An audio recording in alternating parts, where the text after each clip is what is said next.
Hello everyone, welcome to BarRaiser Podcast. Here we talk about startups, tech, talent, hiring, and many other things. I'm your host Avinash Saxena, founder of BarRaiser, and we are on mission to standardize interviewing.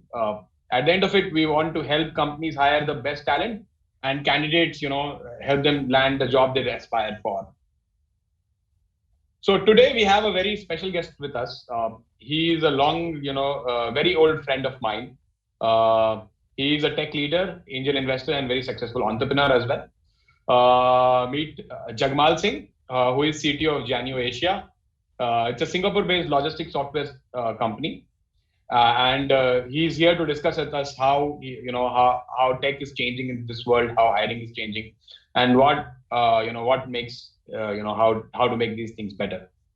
So, Jagmal, welcome to you on BarRaiser Podcast.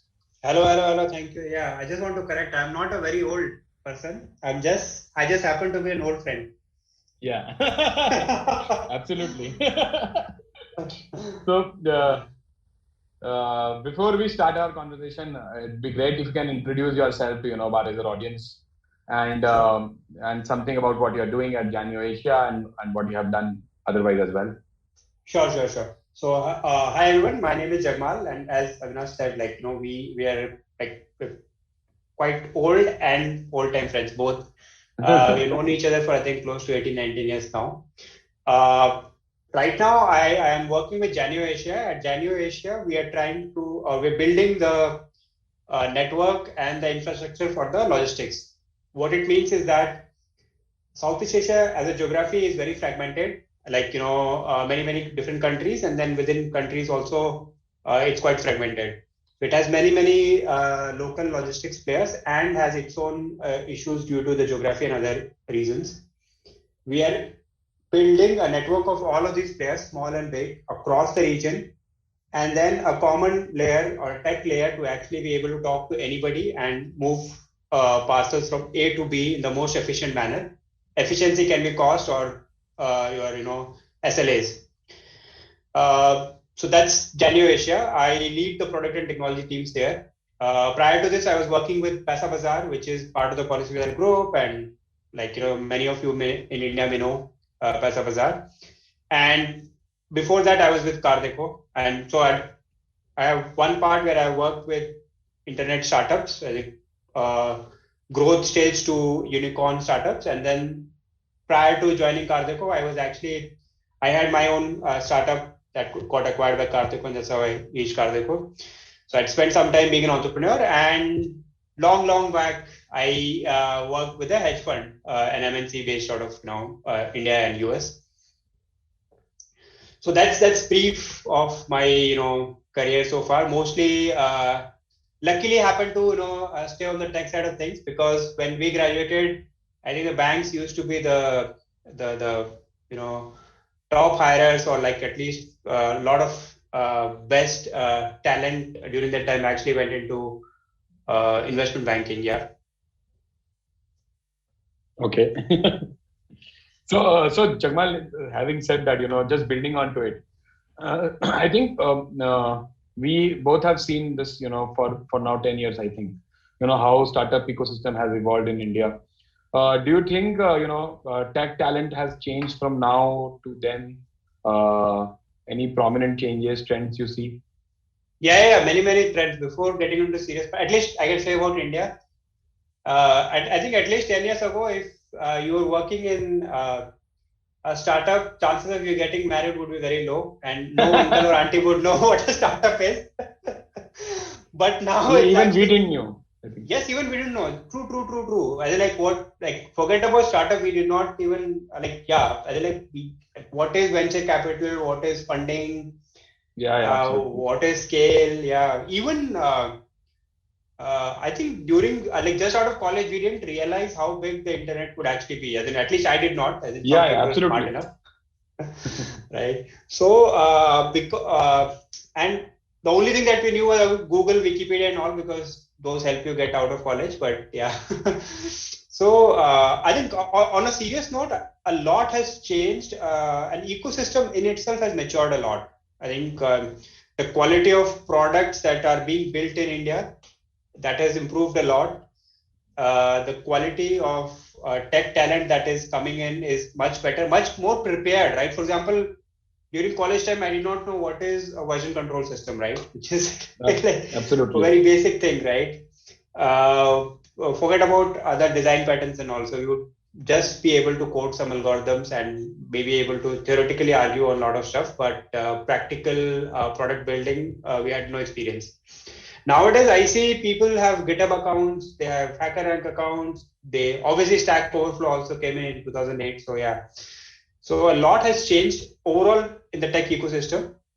So that's one part, like, and the other is that if you look at specifically for India, right, the way the ecosystem has matured is that startups are able to compete on salaries, quality of work, ESOPs, and more importantly, the kind of problems that one can get to solve. Like I know people who have left like the top companies like Google, etc., to actually work on some problems that are very India specific and very very scale related problems.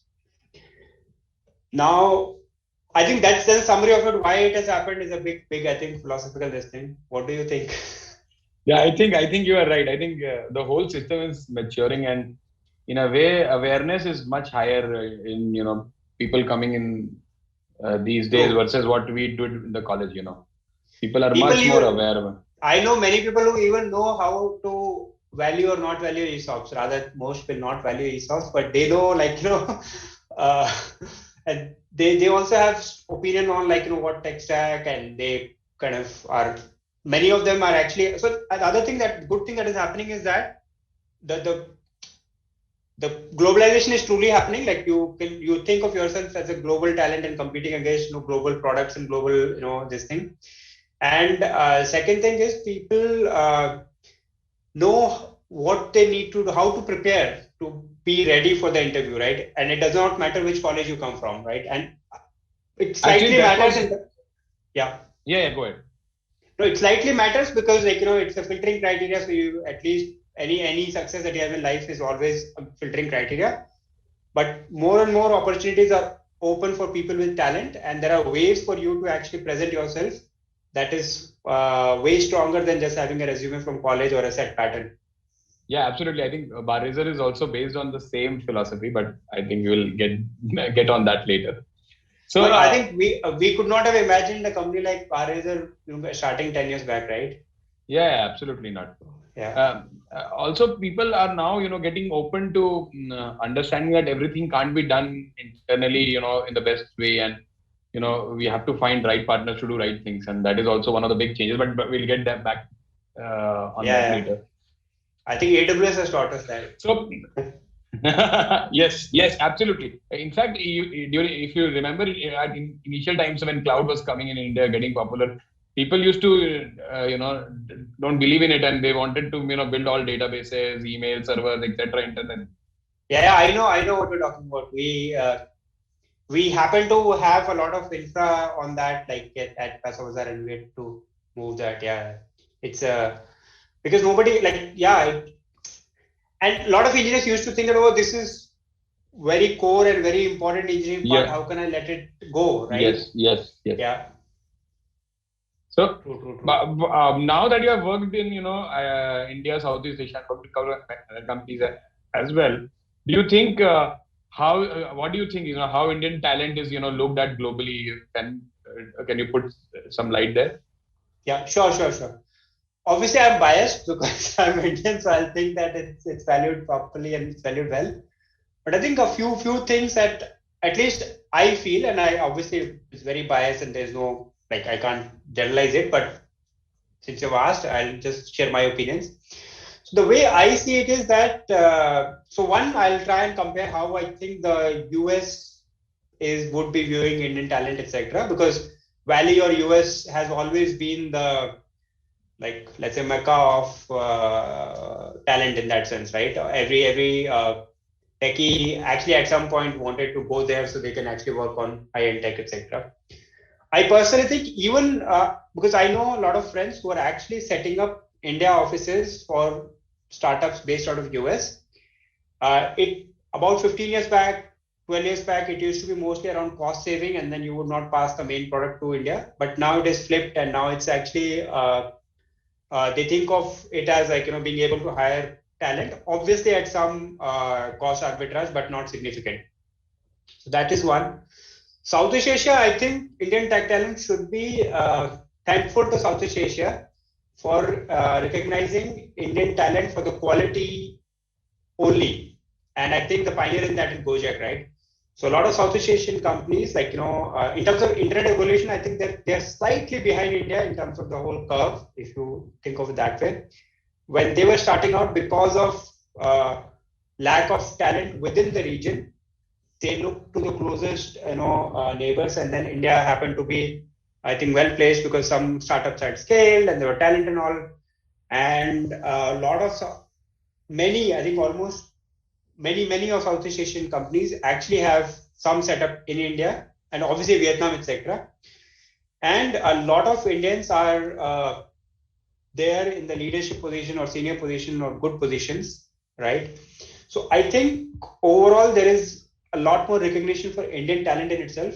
Having said that, I think things are becoming a lot more global. So even when we are hiring right now, we are hiring in India, but we are also open to hire from other places within the time zone, like a few hours here and there, right? And I think a lot more of this globalization of tech talent, it was happening already, but now it has like become super fast. And maybe in 5 or 10 years time, nobody would be saying Indian or Vietnam or US or Southeast Asia talent, etc. Yeah.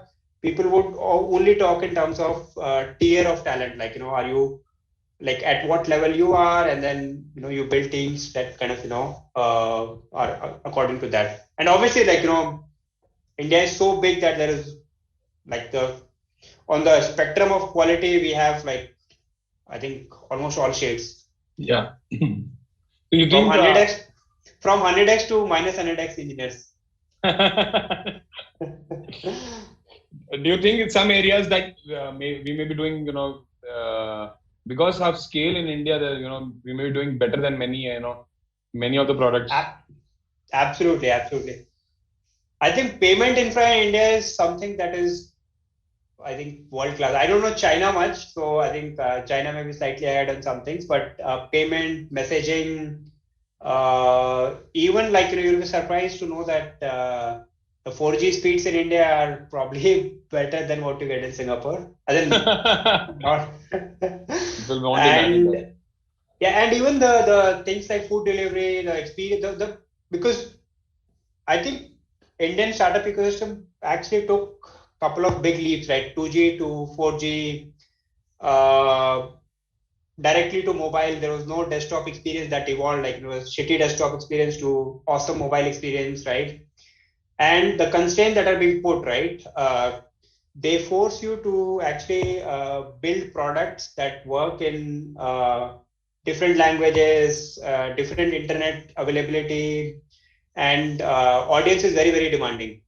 So I also know that there are a lot of global products being built in India, right? Like even Google Pay, etc., started from India, right? That kind of we know, right? So that's one part. And the other part is a lot of SaaS companies getting built in India for the world also, like Postman, I think Browser Stack, Bing Tech, a lot of other things like Zoho, Zen, Freshdesk, etc. So what I'm trying to say is that, but I think it's still early in the phase. But signs are there. Signs are absolutely there. And I think maybe on the pure engineering side, like contributing to open source or like, being a thought leader in the architecture and all of that hasn't happened yet completely. But I think in next 5 to 10 years, there'll be a lot more thought leadership coming in engineering also from places like India. Yeah. Great. So Jagmal, now let's talk about a little bit about how maybe you can help a lot of companies in leaders in startups and growth stage with your experience on how to build what kind of team can be built for a very early stage startup, what kind of a team you look at growth stage startup and maybe even at scale ups. Sure. Okay, I can share my experiences, etc. But there is one caveat to it. Caveat is that because of the remote first culture, right? Even we are trying to learn how to adjust. So there's a difference between what you read in theory and books, and when you actually apply things, many of things actually don't apply as such, because a lot of this literature comes from West. I think like the one key thing that I've learned after moving to Southeast Asia is that the cultural aspects matter a lot. Like, people from different cultures. Even within India, we have that, like, North and South and other parts, right? But the moment you move across countries and all, there are many, many cultural aspects, right? From the way people communicate, the way they expect manager to, communicate, etc., etc. So a lot of learnings or ideas from West around how to make remote work, etc. I think we have to adapt them to our cultures and whatever culture people come from, etc. Having said that, I think some things that probably will almost always stay is that, one, when you're building something, focus a lot more on moving fast and having a smaller team. The two pizza theory, or etc. I think that actually works. Like, if you have the most productive tech team is a tech team of like less than 8 people, like around 6 people. What you get out of 6 people team, and if you have only 6 people team in a product, beyond that, your productivity per engineer, however you measure, right, whether intuition or whatever, right, it will almost always go down. So initially, when you're building an MVP or an initial product, before, let's say, Series A or growth stage, a PMF, Series A, etc., at that point, I think the focus should be to have a tight-knit team. Whether you prefer like having them at one place, coming together in a room and building stuff, or remotely if you can manage, etc. But it has to be a very tightly team built around 1 or 2 leaders in tech. Ideally, one of the founders who is techie. And you focus a lot more on shipping, and worry about design, etc. But not get into that mindset of over engineering, etc. That happens a lot in the initial days, and if it's your first startup, I think chances of it are much higher, especially if you have come from a big company, because in big company you kind of always worry about all the mistakes that people have made, and then you want to design the perfect system. So focus a lot more on that. Have a quick team. Early days hiring would be much more difficult because you don't have enough cash to pay, etc. So look into your direct network, because if you cannot influence people in your direct network to join you for your problem, I think it will be exponentially difficult to influence somebody else, right? That is kind of a test as well, right, for the idea, is it? Exactly. I more than idea about yourself, right? Like, because I think the same idea shared with different conviction and different people, I think, can have a different influence, right? Yes. Yeah, right. Ultimately, people look into the other person's eyes and believe that, okay, can this person actually pull it off, or like, can he not? So yeah, it's like you have to make them your angel investor because they're giving you time. Yes. And also take bet on some young people who you think can learn with you, right? So even in our startup, I think we got a few people from like a couple of like IITs, new IITs and all, and the ROI on investment that you do on them is way better. And then you can actually even building culture with freshers is much easier than actually getting people from different cultures and experiences and trying to build a culture in the company. So I think a mix of that team, because you need 6 to 8 people, so you just get some 2, 3, 4 people that you closely know within your network, and maybe 2, 3, 4 freshers, and then move fast. Then you go from there to the next stage when you have to go. But this is the stage which I think as a leader you also find most fulfilling, because you actually can write code, you feel productive, you can design system, you can take things live, you have full control. The next stage is the growth stage. Growth stage is actually very complicated for the company also and for the team also. And I think not just tech team, across teams also, because growth stage is a stage where you get enough decent capital with you, right? You can hire people, right? Maybe not over hire, but you can actually hire people, good people. But you have to move very fast because you have a time window of 18 months, right? So you have to, and tech is, unfortunately, tech takes time to build, right? Like you take months to build, then weeks to stabilize, then iterate and all of that, right? So for you to hit the business targets in 18 months, there is a lot of pressure that gets onto tech in terms of building faster, right? Right. But you also have to put processes in place because you're moving from like a small family kind of setup to actually a more professional and more grow faster. People should have processes, systems, and all. And while when you're thinking, you will think about process and all of that, right? Where you have independence and all, but you have to also not lose the speed that you would otherwise get. So in that phase, as a leader, what you have to evolve into, and that I think I'll talk a little bit about what the people joining startups at different stages should have their mentality, etc. Right. So at this point, as a leader, what you want is that you want to divide one problem or a set of problems into up to 6 problems, right? And then you yourself have to be comfortable living with the fact that you don't know if there is a bug, you will not be able to jump in and solve that bug, and you have to rely a lot more on people. The first time that happened with me, it was very paralyzing to I think I don't know the right word, but I would say I felt a bit paralyzed, like something is wrong, but I can't just jump in and solve it, right? I have to rely on the people and then manage, and then maybe you can solve it, but not as fast, right? So it's much more important to be going from that to managing multiple managers. And people who are joining at this stage should be able to get salaries which are pretty close to the market salary, and also should be able to see value in the ESOPs that you provide and build for the long term. People who join in the very early stage should actually be joining for the idea and the leader that they are working with, right? Because either ways, as a person, if you work in a very early build stage of the company with a very good tech leader, the amount of experience that you will get, I think it will be way. Let me give one example, right? When I was working at TeeShow, it was all technically good and all right. But then when I left TeeShow and started to build something of my own, it felt I did not know like most of things, like basic, like how does payment gateways work, how does end-to-end API calls happen, like how does the browser do these things happen, how to deploy things to servers, how to get servers, right? So end-to-end learning, etc. The amount of learning you can get in 18 months working with a very good leader in an early stage startup, I think can just set you apart in terms of experience. And at the growth stage, you can solve for the scale. You don't have to compromise much on salary, but you still should believe in the idea and the people. And I think beyond growth, then it becomes a fairly, I think, straightforward kind of comparison with big companies. Yeah.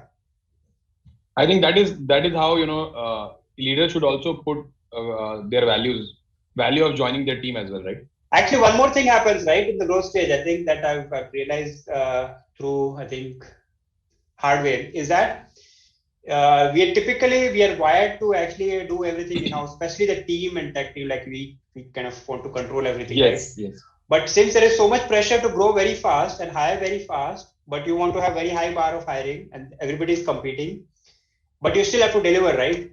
So you have to, at that point, as a leader, figure out partners who can actually help you on both parts. Because if you build all capabilities in-house, by definition, it is going to take a lot longer. And when I say both partners, like partners who can actually give you immediate help in terms of like maybe, augmenting your team and skills, etc. And the partners who can help you hire faster, and other partners on other parts as well, right? So yeah, so one way to think about it is like, as we do not buy servers today, as we do not worry about like the networking and all of that, and they're given by let's say infra providers. Similarly, can you buy pieces from different people, and then as you're growing faster, and then slowly figure out which pieces matter more for you, and then there you go deeper, and other pieces you just kind of move on. So yeah, absolutely. I think that is how to scale fast. We have seen at BarRaiser as well. We have seen a lot of growth stage companies really getting a lot of help from scaling their team when they work with us. Yeah, because see, sometimes what happens in growth stage is that now I need a very good React developer, right? Yeah. But unfortunately, I'm not skilled enough to evaluate a very good React developer, right? Yes, that happens a lot. So, and same for DevOps, same for almost many skills, right? As in, like, you don't need many of those good skills in your initial days, right? And if you either you get somebody from network and you trust them on their face value or reference, which I think is very rare. So you need to convince the other guy that actually you're actually evaluating on good parts and you have to work. So I think that's where specifically for BarRaiser, I think that value is immense. Second thing is, since I have a lot of pressure to build and release features, if my team gets involved in hiring, that takes a lot of time. First, you have to get the calendar sorted with people. Second, after taking interview, you have to ask them to give the feedback, and people don't like writing feedback when they have pressure on their Jira tickets, etc. And then to give good experience to candidate, you don't want them to wait too long. So I think all of that pipeline getting choked and customer the candidate experience kind of going for a toss. I think those are problems where you guys kind of are actually helping. Thank you for the plugin. So, I think. So Jagmal, another question is, a lot of people now face problem in hiring good front-end developers in India particularly. Yeah. As in, do you think it's a problem? Do you think it's easier to do good engineers just join backend, or why there are fewer good front-end developers? Yeah. Okay. So first of all, I think in today's day, hiring for any skill is very difficult. Having said that, you're absolutely right on the front end part, right? Specifically because it stands out a lot more than the back end part, right? I think there are many. I personally think there are many reasons for that, right? One is that as engineers, right? At least in our colleges, etc., we were taught a lot more about backend. There is a lot more literature around backend, and like people know that backend is sexy. You do this, you do that, etc. And companies, as you were talking earlier, right? In the and specifically for India, right? In about 5 years or 10 years back, right? The product in itself did not used to matter much, right? You just wanted things to happen, right? And that's where the backend should work and scale because India scale. So backend became, I think, the skill we could go after. Frontend was an afterthought of an afterthought, right? But today the product has started to matter a lot more. Design has started to kind of, dictate some things, and people like Uber versus Ola, I won't say which one is better, but then people have their opinions on which has better experience, right? Swiggy versus Zomato, right? So people have started to notice that, finer things, right? With that, UI is becoming very important. I think there is one more realization is that the moment you go from, let's say, the initial phase to the growth stage, at least what I've realized is that a lot of timelines get slowed down because of the front-end work. Back-end, you can still move things faster, and then you have like an architecture pattern, design patterns, etc., to actually help you, like microservices, etc. Front-end in itself, because people had not thought about how to architect, design, or at least I think there are people who could think about it, but unfortunately leaders like me were probably not giving them enough freedom. That has started to impact the overall thing, right? Now, when that has happened, now leaders have started to realize that I need better front-end people to design systems so that it can actually scale, etc. But now, when you're looking for talent, because there was not enough, the overall ecosystem or demand earlier or pull earlier, there are not enough, there are many good front-end developers, etc. But still, there are not enough good front-end developers. One more reason I know from example, I know someone who is a very good front-end leader, I would say, like developer and tech lead, etc. And he was like, Android, iOS, React Native, everything. But he wanted to learn backend to progress in his career, because people would think that if you had to become a tech manager or grow in the tech management path in startups, if you don't know backend, you will end up being the leader for the app or the front-end team, which is typically a small mandate rather than solving the business problem. I hope it changes, but I think people have started to realize that the front-end architectures, like again with React and all those technologies, have become reasonably complicated or at least require that level of thinking, which are required for the backend also. So I think with these things and demand, etc., now people also I think mobile is building for yes. mobile is also like a big thing, right? It's also changed a lot. Yes, absolutely. I think building for true. And building for mobile and building for mobile both from web and app point of view. Actually, absolutely right. Yes, Absolutely.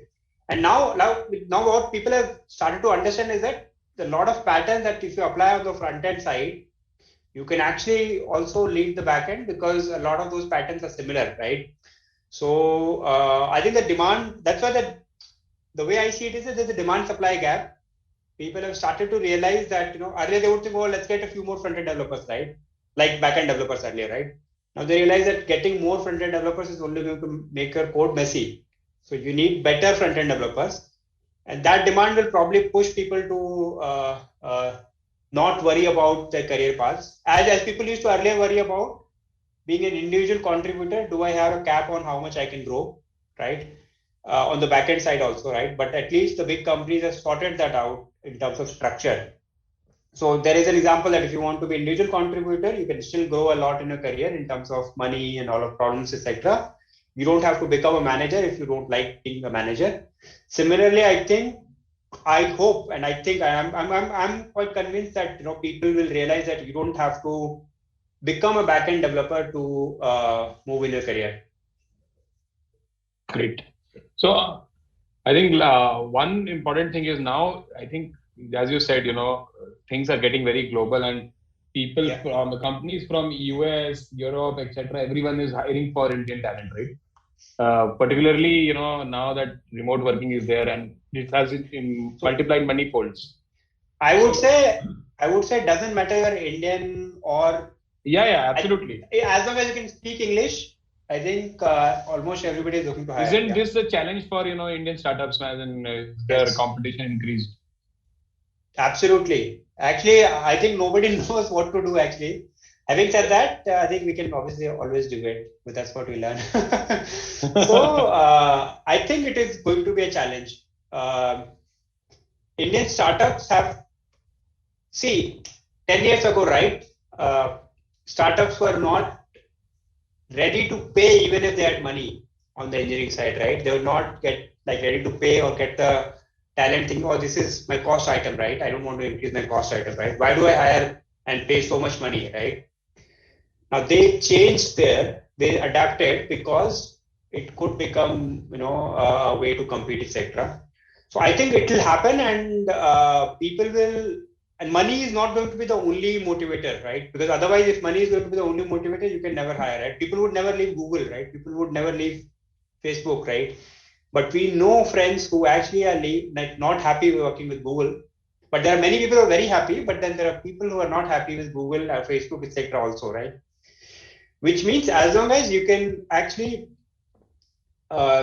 give people enough money, whatever enough means, right?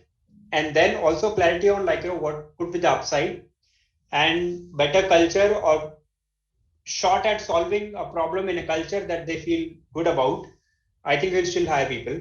Now these are all fuzzy words, very difficult to kind of say what it means, etc. because it means different things to different people. But a lot more startups will have to think hard on how can they actually create an engineering culture. Many of them started to give free lunch, etc. But I don't think that's actually really what free lunch. Thank you offices. I don't know. Yeah, now that doesn't matter, right? If people have to work from home in their fully remote, and, fully remote. Yeah. So you can give them MacBook, etc. Right? So that's I think fine, but I think I don't think it will remain fully remote. But then people would assume that they'll have an option to go in and out, right? 20-somethings will not want to live with their parents if they've lived in hostel, etc. 30-somethings will want to live with their family and remote. So back to I think the point. So the fight for talent is going to become tighter and tighter, right? it is. I think everybody is talking about it, so it'll and people who are actually solving for talent supply are going to make a lot more money. On the culture side, I think these are minor things that matter. Like one litmus test is like when the bachelors live together, right? Can you create any kind of culture wherein your team member will go home and say, "Oh, I did these two things and I feel happy about that," with the other 3 room partners, right? So whichever company will create a culture where their people are going and talking good about their company or defending their company in front of their friends, I think they are building the right culture. In a way, community-led hiring as well, right? I think yes, that is also going to become, I think, key. Also, I think one example I'll give. So Indian startups are still not engineering led, by the way. They will have to create that DNA, etc., and a lot of that onus will come on to CEOs. So yeah. So you were telling me a very interesting example sometime before. Yeah. I was thinking whether I should take names or not, but I think I can. Like, it's a good thing, right? I think in my experience, I've met only one CEO who I was genuinely impressed by his confidence on his tech, right? I would say, like, and that was Razorpay CEO Harshil, right? So we were sitting with him on a mutual fund offering that they were trying to build with us at Pazabajar, etc. It was key. Anyway, so we were discussing some problems and all, and we said, okay, we want this, but it's not there, etc. So he actually looked into the API docs and he said, oh, this can happen through this and this, and that actually impressed me on many levels because one, having confidence that your API docs actually are updated and things work as they say is a great thing for a CEO, at least for an Indian CEO. Second thing is, as a CEO, you know where to look for documentation and not call your product manager and ask the question face to face. Tells you that you're more you're much more closer to engineering, etc. And then everything will probably flow by that. So I can, with that one example, I can actually, at least I can see why that company would be a lot more will have a much better tech culture compared to many other companies, right? And this matters a lot. Any CEOs, I don't think, if they're listening, I would say that you cannot demand a tech culture from a CTO. You have to kind of, I think, be able to do these things which actually kind of reinforces that. I think there's one more thing that will happen. Hopefully, there'll be a lot more coder CEOs in India in near future, because I see a lot of people looking for a CTO or a tech co-founder. I hope that trend reverses where a great business guy would work under let's say a great engineering founder.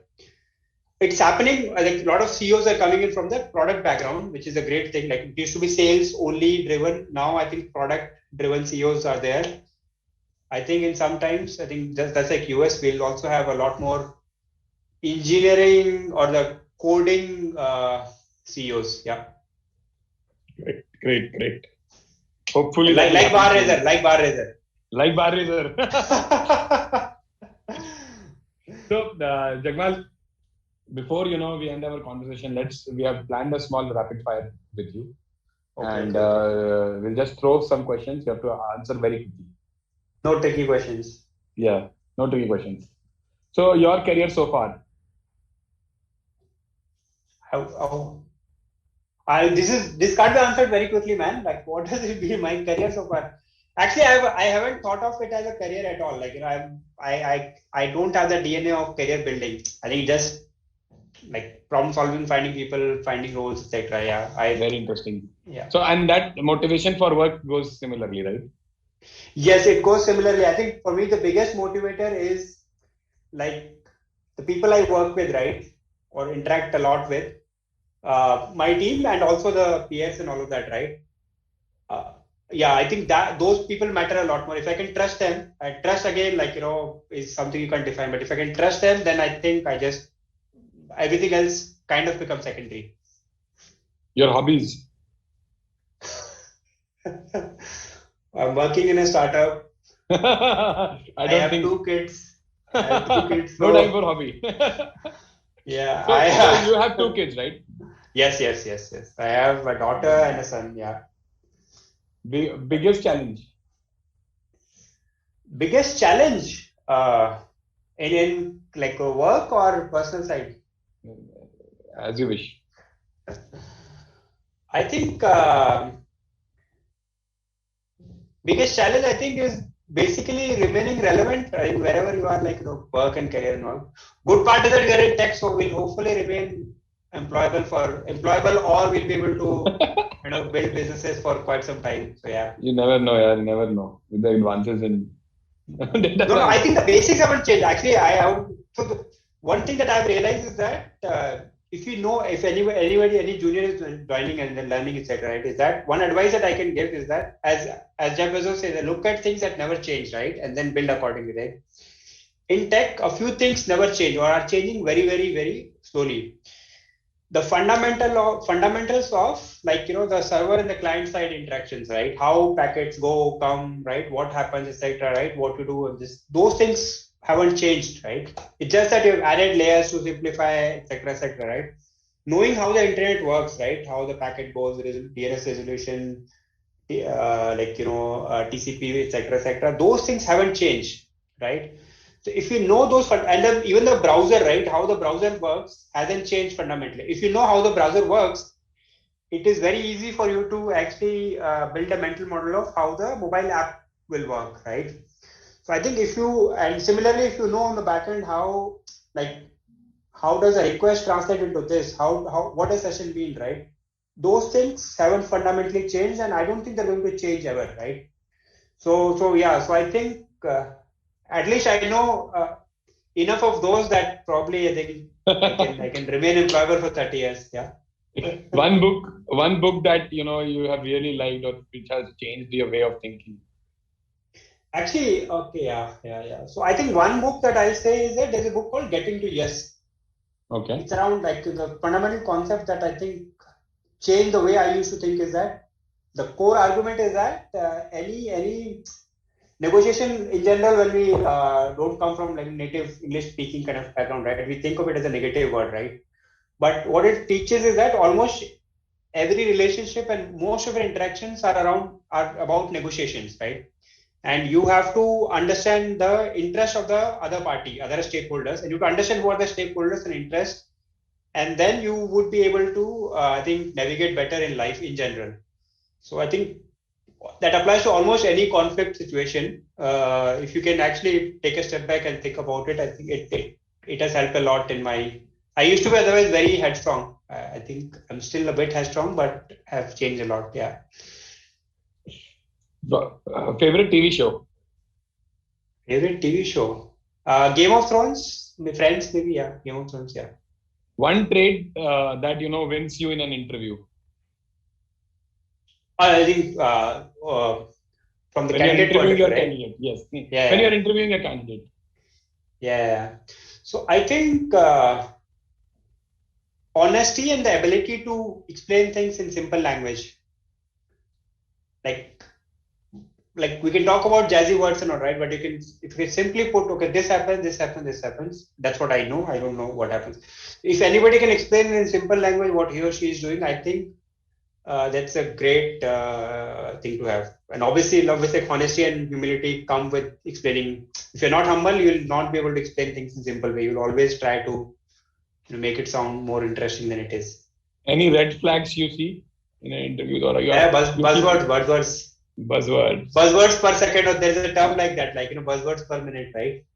Like we have worked on blockchain, no trust, I don't know, that kind of, every fancy word, right? AR, VR driven, then I think those things.